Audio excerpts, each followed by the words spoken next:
Bom dia, turma do 9º ano, como vocês estão? Espero que todos estejam bem e que tenham uma manhã de segunda-feira muito agradável.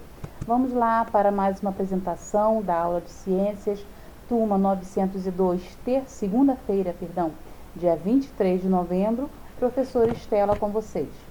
Vamos falar hoje sobre transferência de energia entre sistemas, que é o calor. E você vai entender, vai aprender que esse sistema de transferência de calor é muito utilizado no seu dia a dia. Calor e temperatura. Temperatura e calor são conceitos bastante próximos, embora tenham significados bem distintos para a termologia. Enquanto calor é uma forma de energia, a temperatura é uma medida de energia cinética de todos os átomos de moléculas constituintes de um corpo. Atualmente, nós temos 3 escalas termométricas largamente utilizadas, que é Celsius, Fahrenheit e Kelvin. As escalas Celsius é a mais usada de todas, é do nosso dia a dia, tá?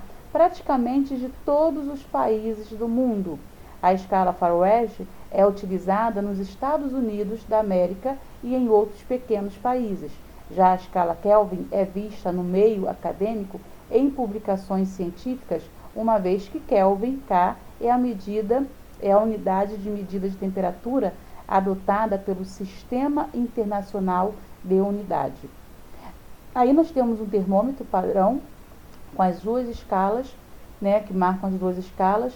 Então, embora estejam relacionados, temperatura e calor são grandezas muito distintas. A medida de temperatura de um corpo determina o sentido no qual o calor irá fluir.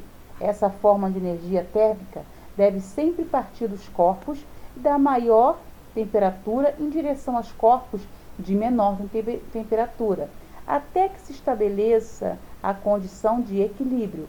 Aí nós temos um exemplo aí, nós temos o sólido, a água na forma sólida, o líquido e o gasoso. Então, o equilíbrio térmico aqui é o líquido, porque ele vale um equilíbrio, não está nem frio e não está nem quente, tá? Então, a tendência é a de maior temperatura em direção aos corpos de menor temperatura. Então, sempre o de maior vai tentar resfriar o de menor, para tentar manter um equilíbrio térmico. Escala Celsius é baseada nos pontos de fusão e ebulição da água pura, os quais ocorrem respectivamente nas temperaturas de 0 graus centígrados a 100 graus centígrados.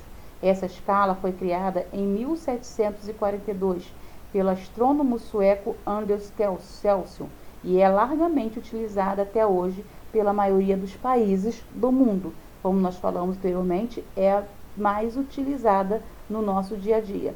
A escala Fahrenheit tem como pontos fixos as temperaturas de 32 a 212, associados aos pontos de fusão e ebulição da água, respectivamente.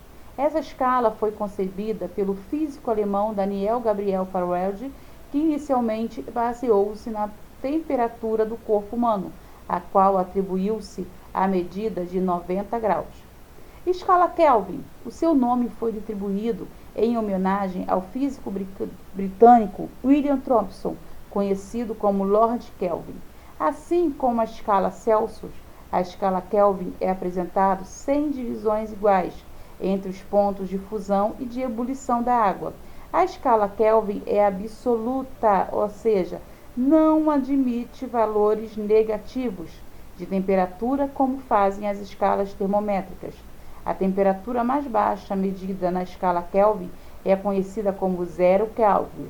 Kelvin, como está aí, 0 Kelvin ou menos 273,15 graus centígrados, ou zero absoluto. Uma temperatura teórica em todos os átomos e moléculas de um corpo encontram-se perfeitamente parados. Aí nós temos a tabela, tá? Que nós preparamos.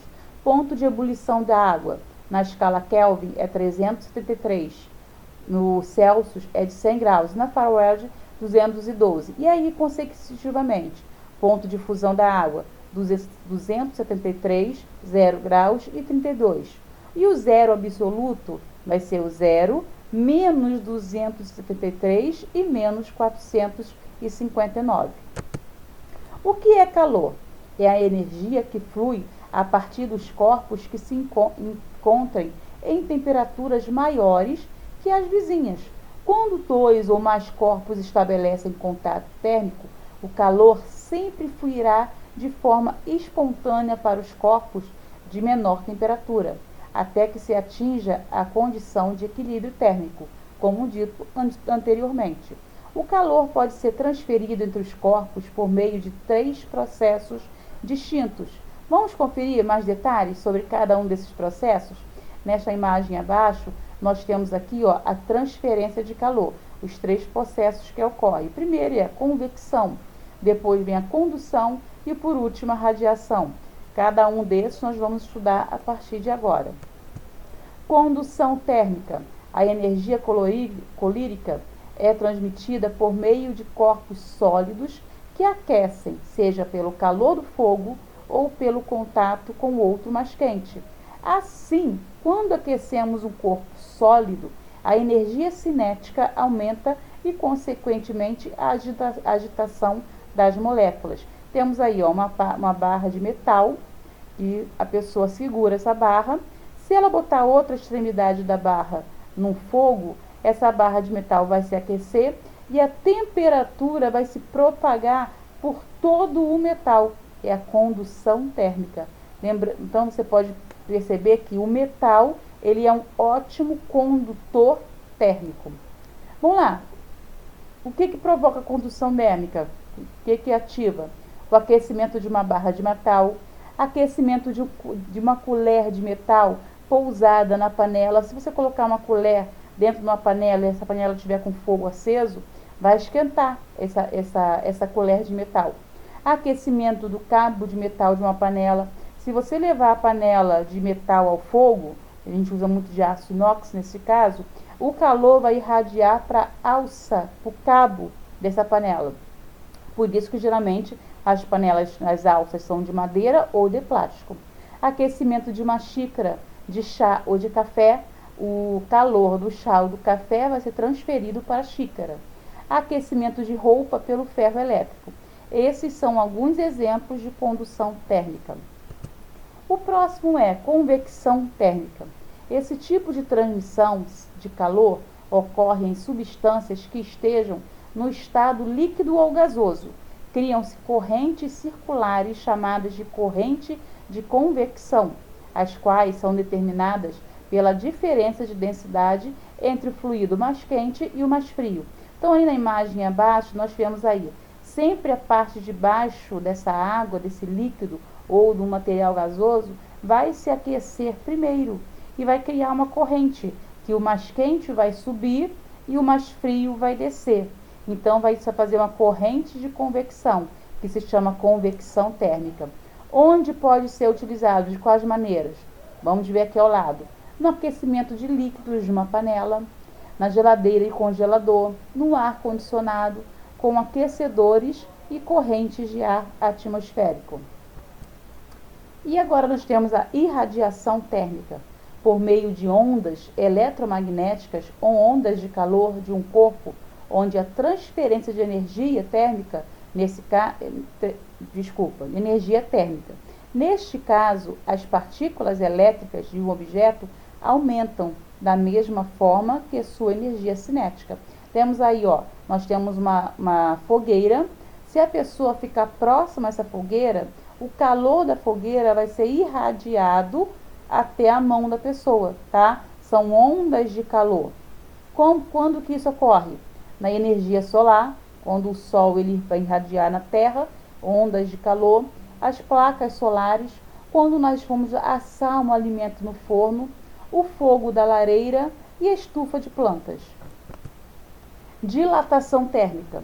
Quando aquecemos um sólido qualquer, as suas dimensões geralmente aumentam. Há este aumento das dimensões de um sólido devido ao aquecimento, chamamos de dilatação térmica. Os exemplos, vamos ver. Os sistemas antigos de trilhos de trens, eles mantêm entre cada lance um pequeno espaço vazio. Isso se deve ao conhecimento que temos de que Quando ele é aquecido, o ferro irá aumentar o seu comprimento e não haverá para onde se expandir. Poderá causar danos à via férrea.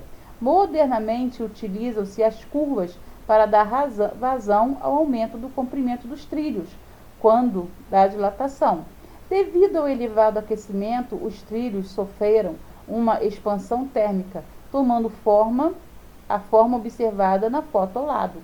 Então, como o ferro ele vai dilatar, eles procuravam antigamente ele colocar um espaço entre um trilho e outro. Hoje, moderno, eles usam essas curvatórias, tá? Essas curvas.